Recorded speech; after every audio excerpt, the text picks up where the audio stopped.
গলায় সাজাওলান, আমাদের দেওয়ান সাহেবের গলায় সাজাওলান। এর মধ্যে আমার হানিফ চাচা দুইজন থেকে আহ্বান দিয়েছেন, যে আহ্বানটা দিয়েছেন এটা হচ্ছে মোটামুটি কি বলা চলে, কমলা চেয়ে একটু বেশি, লালের চেয়ে একটু কম, এটাকে বলা হয় মোটামুটি জর্দা কালার। জর্দা কালার বলা হয় না? জর্দা কালার বলে না? আর আমার খাজা বলে চিস্তিয়া তরিকার যে রং, চিস্তিয়া তরিকার প্রকৃত রংটা হচ্ছে জরদ রং। জরদ বলতে জর্দা। তবে দেওয়ান সাহেব বললেন যে কেউ কেউ বলে থাকে কালো রং, আবার কেউ কেউ বলে থাকে লাল রং। লাল আর কালো দুইটাতে বলছে, তারা যেই অর্থে বা যেই জ্ঞানে বলছে তাদের তো ভুল না। কেন ভুল না? আপনারা সবাই জানেন আমার খাজা বাবা খাজা মাইনে সৃষ্টি করিবেন, বন্ধু করিবেন আমার খাজা বাবাই দুনিয়ার মধ্যে এসছে দুইটা বংশ থেকে, বাবা এবং মা। এই দুইজনের দুইটা বংশ, বাবার বংশ থেকে মায়ের বংশ থেকে ধরতে গেলে তিনি হাসাইনি এবং হুসাইনি বংশ থেকে। হাসান এবং হুসাইন নবী দুইজন নাকি, এই দুইজনের বংশ থেকে আসছে, সে বিধায় বলা যায় তিনি নবীর বংশধর, নবীর বংশ থেকে আসছে। আর আপনারা সবাই জানেন ইমাম হাসান রাদিয়াল্লাহু আনহু নবীর বড় নাতি ইমাম হাসান ইন্তেকাল করেছিলেন 20 পানি, হুসাইন ইন্তেকাল করেছিলেন কারবালার প্রান্তরে জবাই হয়ে, রক্তে রঞ্জিত হয়ে। এই জন্য হুসাইনি বংশধর যারা হুসাইনি বংশটাকে প্রাধান্য দেয় তারা বলে থাকে লাল রং। উনি হুসাইন লাল রঙে রঞ্জিত হয়েছিলেন, এই জন্য বলেন লাল রং। যারা হাসানি বংশ থেকে মানেন তারা বলে থাকেন কালো রং। এই জন্য তাদের দুই ঠিক আছে, কিন্তু প্রকৃত পক্ষে চিস্তিয়া তরিকার রং হচ্ছে জরদ রং, জর্দা কালার। এই জন্য আপনার কথা হচ্ছে এক ব্যাস, আমিতের মধ্যে আড়াই ব্যাস, জিলাপির মধ্যে আড়াই ব্যাস, আমিতের মধ্যে 3.5 ব্যাস, মুখে সব শেষ। শেষ করলাম। এবার গ্যাস শেষ করার পর আমাদের দেওয়ান সাহেব প্রশ্ন রাখলেন যে একদিন যে কোন সাহাবা, নবীর একজন সাহাবা, ওই সাহাবা বলতে লাগলেন আলী আমাদের আপনি একটু কোরআন তেলাওয়াত করে শোনান। তো আলী তাকে কোরআন তেলাওয়াত করে শোনাবেন।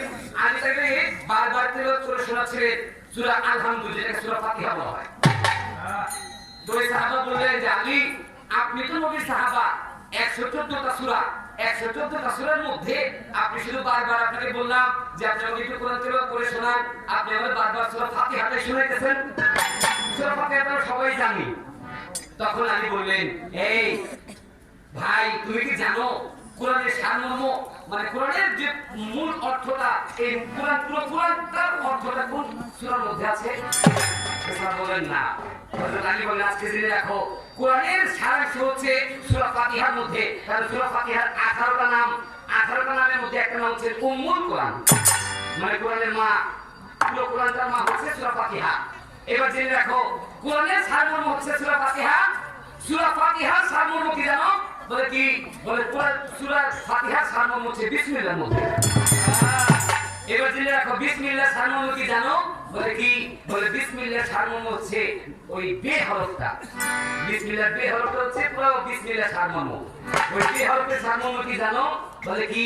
বলে বে হরফের সারমর্ম হচ্ছে ওই বের যে নক্তা, ওই নক্তাটা। আর তুমি কি জানো এই নক্তাটা কে? ওই সাহাবা বললেন না, আমার আলী বললেন তুমি জানিয়ে রাখিও আমার নবী বলেন আলী তুমি হচ্ছে ওই বেলায়েতের যুগে ওই বের যে নক্তা, এই নক্তাটা তুমি হযরত আলী। এই জন্য হযরত আলী করিমুল্লাহ ওয়াজহকে মাওলা নিযুক্ত করেছেন, মাওলা ইতি দিয়েছেন, তাকে মাওলা দায়িত্ব দিয়েছিলেন, তিনি মাওলা হিসেবে অভিষেক দিয়েছিলেন। এবার আমার কাছে প্রশ্ন এখানে না, আমার ভাই ওইটা দেখাবেন একটা উপমা।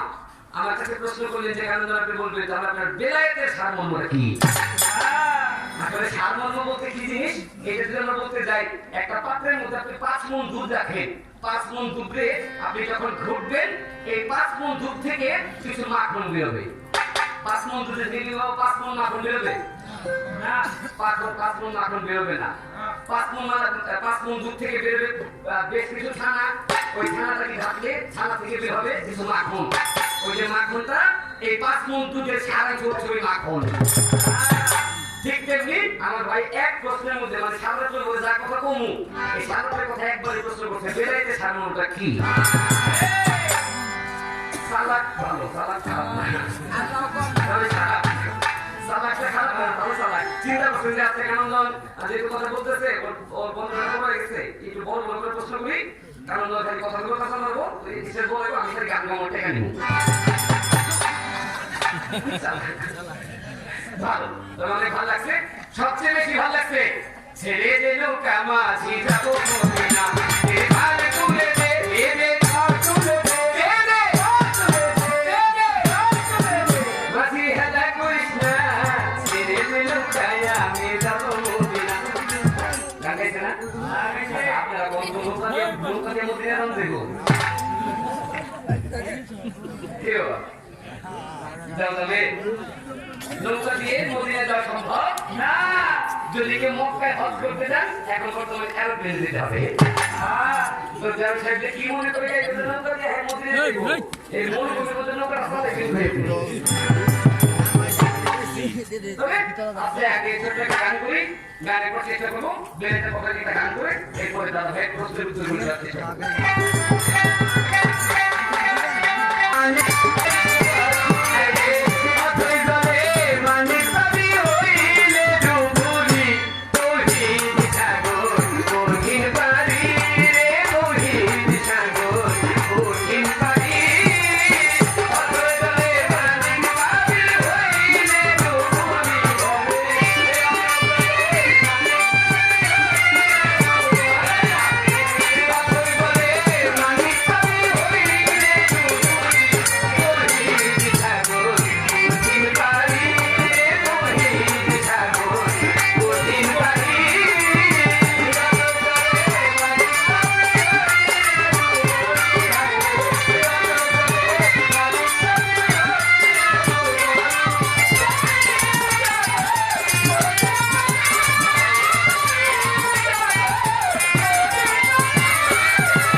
পালাটা নিলাম এই জন্য যেটা হচ্ছে পালাটা দিয়েছেন মুরব্বীরা একটু গম্ভীর মানুষরা এই জন্য পালাটা নিলাম একটু গভীর থেকে। অথই জলে মানিক পাবি হরিণে ডুবুরি তোর হিত সাগর কঠিন পারি। আপনারা জানেন দুনিয়ার মধ্যে বিরাট বড় একজন সাধক একজন ওলি ছিলেন, যে ওলি নাম ছিলেন জুনায়েদ বাগদাদী। বর্তমান টেলিভিশনের মধ্যে রেসলিং খেলা দেখে না, কুস্তি খেলা, কুস্তি টেলিভিশনের মধ্যে যেমনি করে রেসলিং খেলা হয়, কুস্তি খেলা হয়, এই কুস্তি খেলা করে কুস্তি করে বেলায়েত হাসিল করছিলেন দুনিয়ার মধ্যে জুনায়েদ বাগদাদী। এই জুনায়েদ বাগদাদীর কাছে এক পাগল মুরিদ হইতে গেলেন, মুরিদ হইলেন। পাগলের নাম ছিলেন ইব্রাহিম, মাফ করবেন, ওই পাগলের নাম ছিলেন আদম পাগল। এই আদম পাগল যখন জুনায়েদের কাছে মুরিদ হইলেন, জুনায়েদ বাগদাদী প্রত্যেকদিন যে টয়লেটে যাইতেন, টয়লেটে গেলে উনি যে বদনাটা ব্যবহার করতেন, আল্লাহ কি কুদরত, একদিন ওই টয়লেটের বদনাটা পড়ে গেছে, টয়লেটের পায়খানার মধ্যে একটা ময়লার মধ্যে পড়ে গেছে। জুনায়েদ বাগদাদী তার ভক্তবৃন্দ যারা আছে সব ভক্তবৃন্দ ডাকতে হবে, বাবা আমাদের বদনাটা, আমার বদনাটা পড়ে গেছে পায়খানার মধ্যে ময়লার মধ্যে, তোমরা কেউ আসছো আমার এই বদনাটা তুইলা দিবা। আর কথা শুনি না, ভক্তবৃন্দ কয় বাবা একটা বদনা ময়লার মধ্যে পড়ে গেছে বাদ দেন, আমার কাছে 2 কোটি টাকা আছে, টাকা দিয়ে আরেকটা বদনা কিনে দিব। জুনায়েদ বাগদাদী ডাকতে হবে, বাবা যে জিনিসটা করছো নাম কি? ওর নাম কি? ওর নাম হচ্ছে বদনা। বদ মানে খারাপ না, ও খারাপ না। এই একটা বদনা নিয়ে টয়লেটে যাই, আমার ইজ্জত এই বদনায় দেখে, এই বদনায় আমার ইজ্জত দেখে, কিন্তু আরেকজনের কাছে বলে না, এই জন্য তার নাম হয়েছে বদনা। সে খারাপ না। এই ইজ্জত একজনে দেখাইছে, একটা বদনা দেখাইছে, কয়জন দেখে ইজ্জত দেখাবো? যদি পারো ওই বদনাটা তুই দেখাও। ভক্তবিন্দু ওই গুড়ের ডরে, ময়লার ডরে কেউ গিয়ে বদনা তোলে না। একটা পাগল ছিল, যে পাগলের নাম ছিলেন আদম পাগল। এই আদম পাগলটা দেখে বাজার, আপনি যদি আমার আদেশ দেন আমি বদনা তুলে আনতে পারি। জুনায়েদ বাগদাদী দেখে বাবা তুই যাবি। ওই পাগল লেংটি পরে লাফ দিয়ে গিয়ে ময়লার মধ্যে পড়ছে, ময়লার মধ্যে পড়ে গিয়ে বদনাটা তুলছে, ময়লা থেকে বদনা তুলে চলে গেছে পুকুরের মধ্যে। পুকুরের জলের মধ্যে ঝাঁপ দিয়া নিজের শরীরও ধুইছে, আর সুন্দর করে একেবারে সাবান দিয়া একেবারে কষলে বালু দিয়ে ধুইয়া ওই বদনাটা চকচকা করে পরিষ্কার করে নিয়ে জুনায়েদ বাগদাদীর কাছে দিচ্ছে। জুনায়েদ বাগদাদী দেখে বাবা রে, আমার এত একটা ভক্তবৃন্দ, কথা বলতে আমার খারাপ লাগে আপনার কাছে? আলহামদুলিল্লাহ। জুনায়েদ দেখে বাবা রে, আমার এত ভক্তবৃন্দের মধ্যে আর কোন ভক্তবৃন্দ গিয়া ওই ময়লার ডরে ময়লার মধ্যে নেই আমার বদনা এনে দিল না। তুই যখন আমার বদনা এনে দিলি, যা আমি তোকে পীর হিসেবে দোয়া করলাম, তুই একদিন রাজার মেয়ে বিয়ে করবি। কথা শুনি না, আর যত ভক্তবৃন্দ আছে সব ফিরে আসতেছে, বাবা যে কথা অন্য ভক্তবৃন্দ যদি এই দোয়াটা করতো রাজার মাইয়া বিয়ে করবো তাহলে মানতাম। ওই পাগল দিন দুনিয়া কিছু বলবে না, থাকলে কি বলে এই পাগলের কাছে গিয়ে দিব রাজার মাইয়া বিয়া। বাবা যে দোয়া করে, দোয়া আপনারা দোয়া দোয়া করলো না ভাই। জুনায়েদ বাগদাদী কাউকে কিছু বললেন না, চলে গেলেন বাড়িতে। আস্তে আস্তে দিন যায়, ওই এলাকাতে বাচ্চা, ওই এলাকার বাচ্চার নাম ছিলেন ইব্রাহিম। এই ইব্রাহিম বাচ্চা ছিল একটা মাত্র মেয়ে। ওই মেয়ে বিয়ের জন্য স্বয়ংঘরের ব্যবস্থা করলেন। কি স্বয়ংঘর?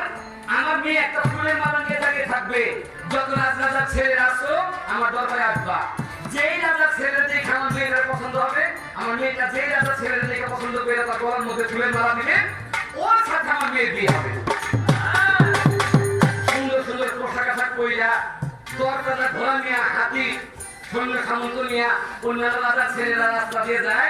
আর ওই যে আদম পাগল, ওই আদম পাগল ডাকতে ভাই তোমরা তো সাজগোজ কইরা এত সুন্দর ভাবে কই যাও, সবাই কাছে দেখো না রাজার মেয়ে স্বয়ংভর, রাজার মেয়ে বিয়ে করতে যায়। ওই পাগল হাতের মধ্যে একটা সদা নিয়ে ওই লেঙ্কির অবস্থায় দেখ আমিও যাবো। তুমি দেবো, তুমি কই দেবা? কেন তোমরা যেখানে যাইবা আমি সেখানে যাবো? আমরা তো রাজার মেয়ে বিয়ে করতে যাবো, আমিও রাজার মেয়ে বিয়ে করতে যাবো। তুমি তো বিয়ে করার শখ আছে, আমার নাই। সবাই বলে কেন যাইবা? ওই পাগলটা কেন? আমার মুর্শিদ বাবা, আমার যিনি পীর, আমার জুনায়েদ বাগদাদী নিয়ে আল্লাহ নবী, আমার বাবার মুখের কথা মিথ্যা হইতে পারে না। আমার বাবা আমার দোয়া করছে না, আমি রাজা মাইয়া নেব। ওই রাজার দরবারে রাজার রাজপুত্ররা যে জায়গায় গিয়ে বসছে, রাজপুত্র সিরিয়ালের মধ্যে ওই পাগল গিয়ে বসছে। রাজা ডাকে উজিরে উজি কাজ করো কয় কি কয় মান সমাজ সব কি আগো কয় কেন কয় দেখো না আমরা দরবারের মধ্যে পাগল এসে বসছি তাড়াতাড়ি পাগল খাও পাগল খেলাও যদি পাগল না খাওয়াইতে পারো তাহলে তো আমার একটু সামনে যায় উজির ডাকতে চাই পাগলের দিঘায় পাগল সামনে আসছে তুই আসছিস কেন আমি রাজা দিয়ে বিয়ে করুন কয় বেটা তোর গায়ের মধ্যে কাপড় চোপড় নাই তোর বাড়ির মধ্যে টাকা পয়সা নাই ধন দৌলত নাই তোর বিল্ডিং নাই তোর সম্পদ আছে তোর যে রাজা মেয়ে দিবে কি হইলে মাইয়া দিব বুদ্ধি বুদ্ধি করে সাজানোর জন্য তারে বেটা তোর কাছে যদি 7 রাজার ধন মানিক কত থাকে ওই মানিক কত থাকলে রাজা তোর মাইয়া দিব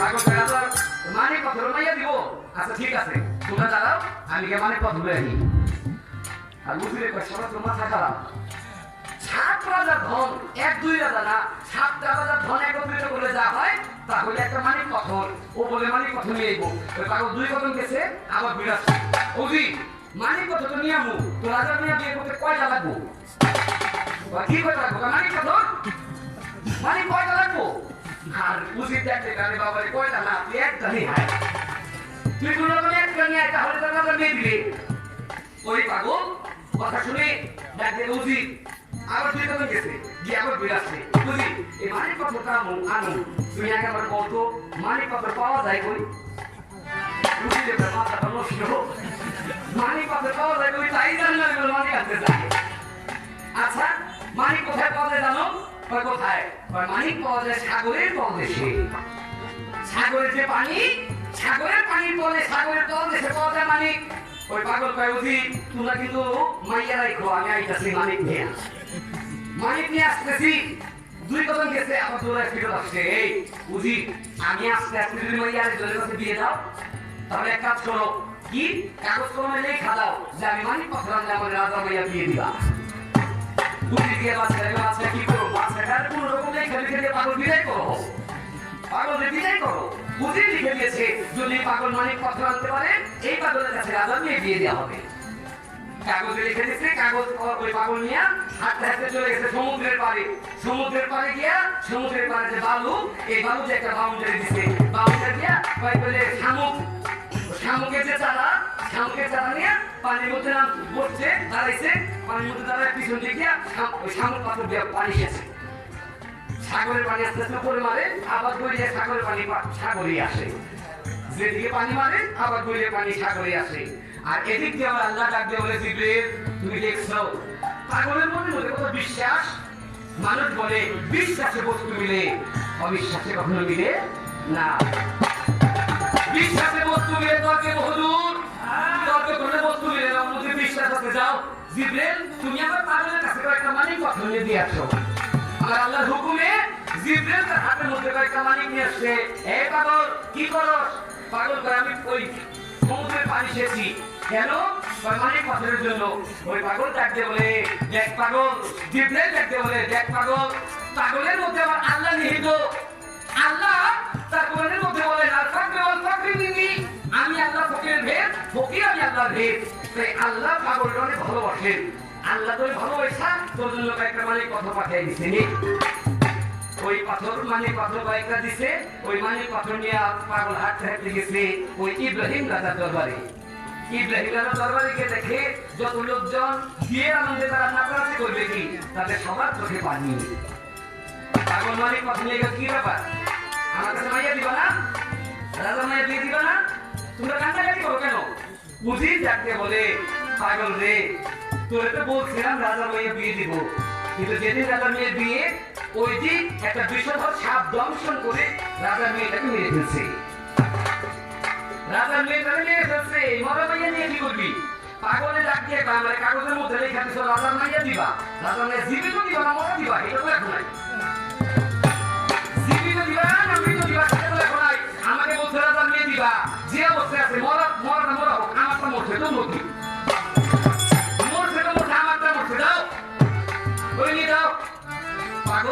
ওই রাজার মৃত মেয়েকে কোলের মধ্যে করে হাঁটতে হাঁটতে চলে গেছে তার পীরের দরবারে গিয়া ইব্রাহিম আদমের কাছে 2টা চোখের পানি ছেড়েছে বাজার আপনি আমার দুয়া করছিলেন আমি একদিন রাজা মেয়ে বিয়ে করুন রাজা মেয়ে তো পাইছি কিন্তু রাজা মেয়ে মারা গেছে এটা একটা ব্যবস্থা করে দেন যে ওই আদম পাগল যেটা পাগল রে পাগল তোর মনের মধ্যে বিশ্বাস আছে তুই কাজ কর বিশ্বাস নিয়ে কোরআনের কমপ্লিট নিলে আয়াতটা পাঠ করে কানের মধ্যে ফুক দিয়ে পীরের হুকুম নিয়ে ওই পাগল বিশ্বাস করে কমপ্লিট নিলে আয়াত করে যখন কানের মধ্যে ফুক দিছে ওই মরা মেয়ে জীবিত হয়ে গেছে বাচ্চা মরা মেয়ে ছিল মরা মেয়ে জীবিত হয়ে গেছে ওই মরা মেয়ে ডাকতে বলে যে পাগল আমারে মরা থেকে বাঁচাইতে পারে আমি আর রাজার বাবার কাছে ওই রাজার পরে যাবো না এই পাগল আমারে মৃত থেকে জীবিত করছে পাগল যেখানে লাগবে আমি পাগলের সাথে সেখানেই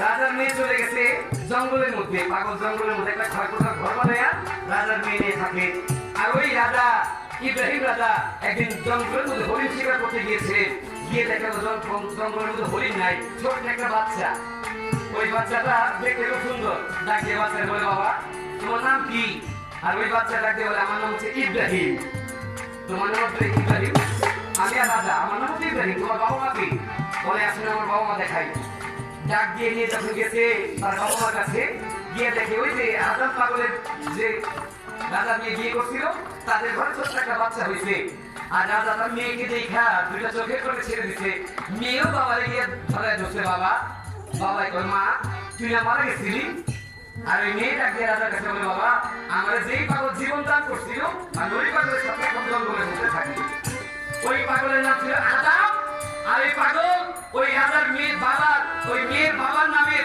বাচ্চার নাম রাখছিলেন ইব্রাহিম এক সময় 7 মুলুকের বাচ্চা হয়েছিলেন ওই ইব্রাহিম নাম হয়েছিল তার ইব্রাহিম আদম তাই অথই জলে মানিক পাবি হইলে ডুবুরিও ডুবুরি অথই জলে মানিক পাবি হইলে ডুবুরি অথই জলে মানিক পাবি হইলে ডুবুরি তোহিদ সাগর তোহিদ পারি রে তোহিদ সাগর তোহিদ পারি অথই জলে মানিক পাবি হইলে ডুবুরি অথই জলে মানিক পাবি হইলে ডুবুরি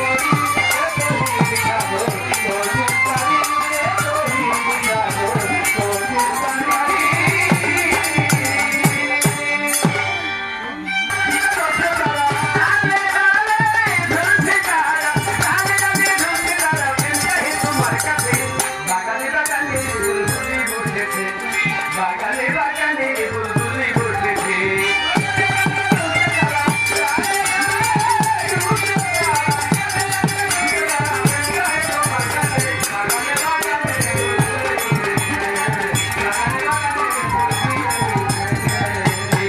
আমার কাছে জিজ্ঞাসা না করে ভুলি নাই কথা আমার মনে পড়ে আসলে যে আমার কাছে জিজ্ঞাসা যায় বলো কানম দেওয়া তুমি বলো যাচ্ছা ভাই হইল মোর বেলায় আজকের পালা হইল বেলায়েতের পালা ধরে জিজ্ঞাসিয়া গেল বেলায়েতের পালা ধরে আমায় জিজ্ঞেস করে বেলায়েতের সারাংশ কি বলিবাই আসলে বেলায়েতের সারাংশ কি জীবনে বুঝাইয়া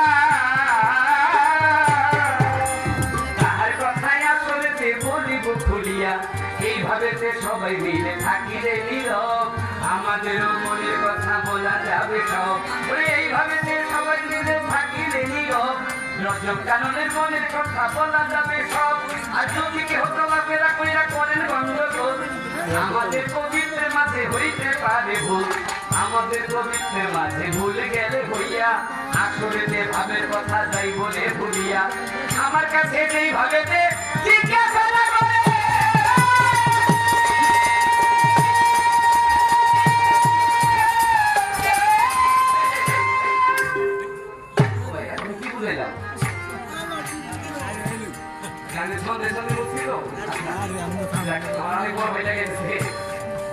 ভাই যে ব্যক্তি গেল যে গেল উনি যদি এটা করতে যায় তাহলে মনের মধ্যে কষ্ট লাগে মুরব্বী যারা আছে মুরব্বীদের গায়ে যদি কমে আসছে বয়সের ভারে তাদের জন্য বাইরে প্রস্রাব পায়খানা ধরে রাখাটা কষ্টকর হয়ে যায় এই জন্য বাবা ফোন করলো দাদা ফোন করলো মুরব্বীরা যাক কোনো আফসোস নাই আমাদের মতো যুবক যারা দুয়ে করলে নিশ্চিত খেয়ে থাকতে পারে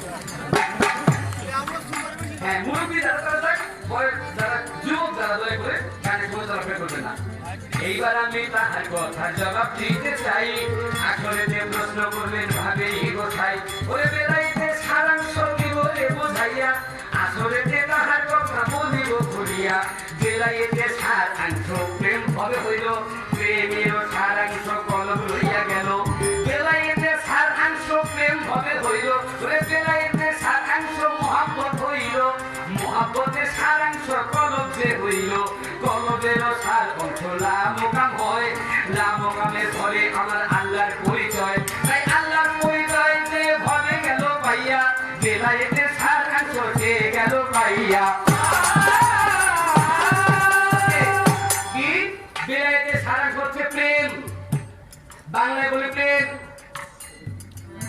হিন্দিতে বলে মোহাব্বত পার্সিতে বলে ইশক ইংরেজিতে বলে লাভ প্রেম বড়পীর আব্দুল কাদের জিলানী যিনি ছিলেন বেলায়েতের খনি বড়পীর আব্দুল কাদের জিলানী যে খাদেম ওই খাদেম দৌড়ায় বড়পীরের কাছে গেছে বড়পীর যে এলাকার মধ্যে একটা লোক আসছে আমাদের দরবারে একটু বাইরে বসছে একটা গাছের নিচে ওই ব্যক্তির নাম হচ্ছে আহমদ রেফাই ওর কোনো খাদেম টাদেম কেউ নাই ও একটা গাছের নিচে ধ্যানের মধ্যে আসন পেতে বসছে যেই ব্যক্তির কাছে যায় ওই আহমদ রেফাই তার মুখ দিয়ে যা বলে তাই সত্য হয়ে যায় আহমদ রেফাই তার মুখ দিয়ে যা বলে তাই সত্য হয়ে যায় তাই বড়পীর ওর একটা ব্যবস্থা আপনি করেন বড়পীর ডাকতে বলে সে যে মুখ দিয়ে যা বলে সত্য হয়ে যায় এটা কি আল্লাহর কুদরতে নাকি কুফরি করে এটা প্রমাণ করার জন্য আমার একটা চিঠি তারা নিয়ে দিবা বড়পীর একটা কাগজের মধ্যে দুইটা শব্দ নিয়ে একটা চিঠি লিখলো দুইটা শব্দের মধ্যে বড়পীর লিখলো মান ইশক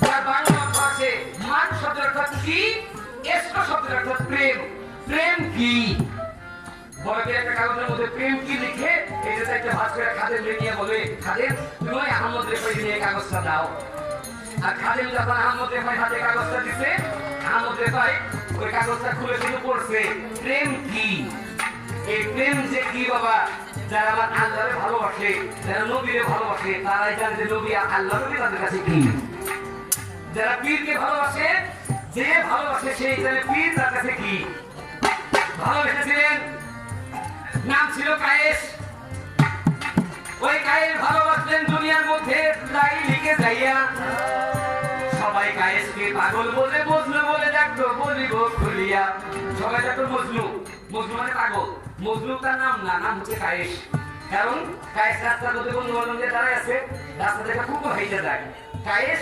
ভালোবাসছে লাইলিরে কিন্তু রাস্তাতে কুকুর যায় দৌড়ে গিয়ে কুকুরের গলায় ধরে ধরছে পাগল হয়ে গেছে বেটা কুকুরের গলায় ধরে ধরছ মজনু দুই দর করে চোখের পানি ছেড়েছে ভাইরে তোরা জানিস না কেন কুকুর ধরে ধরছে জানিস কুকুরটা হচ্ছে লাইলির বাড়ি কুকুর এই কুকুরের লাইলি যখন খাওয়াইছে তখন ওদের খাবার দিয়ে ওর গায়ের মধ্যে হাত বোলাইছে না কুকুর খাইছে আর লাইলির গায়ে হাত বোলাই দিছে সেই কুকুরের দ্বারা ধরলে ওই লাইলির স্পর্শটা কুকুরের মধ্যে পাই এই জন্য সবাই তাকে বলতেন মজনু আর মানুষের বকাবকি সহ্য করতে না পাইরা বনের মধ্যে জঙ্গলের মধ্যে গিয়ে ধ্যান সাধনা করতেন আর মজনু যে জায়গার মধ্যে ধ্যান সাধনা করতেন একদিন লাইলি চলে গেছিল মজনুকে ডাকার জন্য আপনারা সবাই জানেন আমাদের জাতীয় কবি কাজী নজরুল সেখানে লিখেছেন লাইলি তোমার এসেছে ফিরিয়া মজনু গো আঁখি খোলো মজনু গো আঁখি মজনু আঁখি চোখ খুলো মজনু চোখ দিলে বন্ধ কে বলে লাইলি বলে কে বলে লাইলি মজনু ডাক দিয়ে কয় লাইলি আবার কি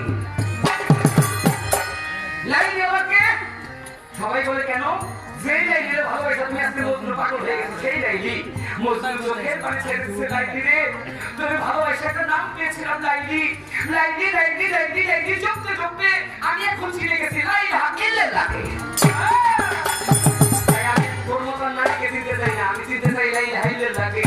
মজনুর কথায় লাইলি চোখের পানি ছেড়ে ডাকতে বলে লাই মজনু তোর আজকে থেকে আমি আর মজনুকে চিনবো না তুমি চিনো লাইলি হাইলে ডাকে আমি চিনতে চাই মুহাম্মাদুর রাসূলুল্লাহ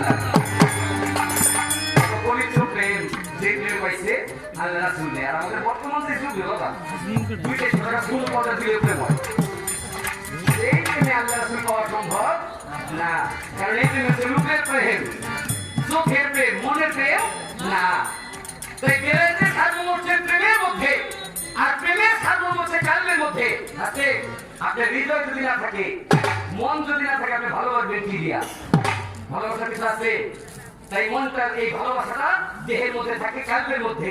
আর কাল্পের মধ্যে 7টা পর্দা: সদর কলব, খদর কলব, খবর কলব, পর্দা কলব, জান্নাতুল কলব, মহাজান্নাতুল কলব, লামকাম। সবচেয়ে ভিতরে যে পর্দা, কাল্পের মধ্যে 7টা পর্দা, সবচেয়ে ভিতরের পর্দা হচ্ছে লামকাম। লা শব্দের যদি আবিধানিক অর্থ করি, লা শব্দের অর্থাৎ নাই, মোকাম শব্দের অর্থাৎ ঘর। নাই ঘর। লা ইলাহা ইল্লাল্লাহ কে টান দিয়ে কেউ যদি সিরের মধ্যে নিয়া লা ইলাহা ইল্লাল্লাহ বলে যদি কেউ মুরাকাবার মধ্যে গিয়ে তীর ছাড়তে পারে, আর ওই তীর গিয়া যদি কালবে 7টা দরজা ভেদ করে যদি লামকামের ঘরে টোকা দিলে, লামকামের দরজাটা খুললে হাদিসের কথাটা সত্য হয়ে যায়। মান আরাফা নাফসাহু ফাকাত আরাফা রাব্বাহু। যে চিনতে পারে নিজের নফসকে, সে চিনতে পারে আমার আল্লাহকেও। তাই বেলায়েতের সারমর্ম হচ্ছে প্রেম, প্রেমের সারমর্ম হচ্ছে কাল, কালের সারমর্ম হচ্ছে ওই লামকাম, আর লামকামের সারমর্ম হচ্ছে আল্লাহর পরিচয়। তাই আল্লাহর পরিচয় হইল বেলায়েতের সারমর্ম আমি দিলাম গো সবাই কইয়া, সেই জায়গাতে দেওয়ালের কথা দিলাম শেষ করিয়া। এই জায়গাতে দেওয়ালের কথা শেষ করিয়া যাই, ওই একটা কথা দেওয়ালের কাছে জানতে চাই। দেওয়াল সাহেব আসলে গেলেন গো বলিয়া, বলিব বলিব কথা বলিব বলিয়াতে। আমাদের গানটা গাওয়ার আগে একটা কথা বলছে, আপনারা শুনছেন কিনা জানি না। আমার নবী হযরত মুহাম্মদ সাল্লাল্লাহু আউয়ালে নবী, আখের নবী, জাহিরে নবী, বাতিনে নবী। কথা বলছে না? তাহলে আউয়ালে মানে আগে, আউয়ালে আখেরে, আখের মানে শেষ, জাহির মানে প্রকাশে, বাতুনে মানে গোপন। আগেও নবী, পরেও নবী, প্রকাশ্যেও নবী, গোপনেও নবী।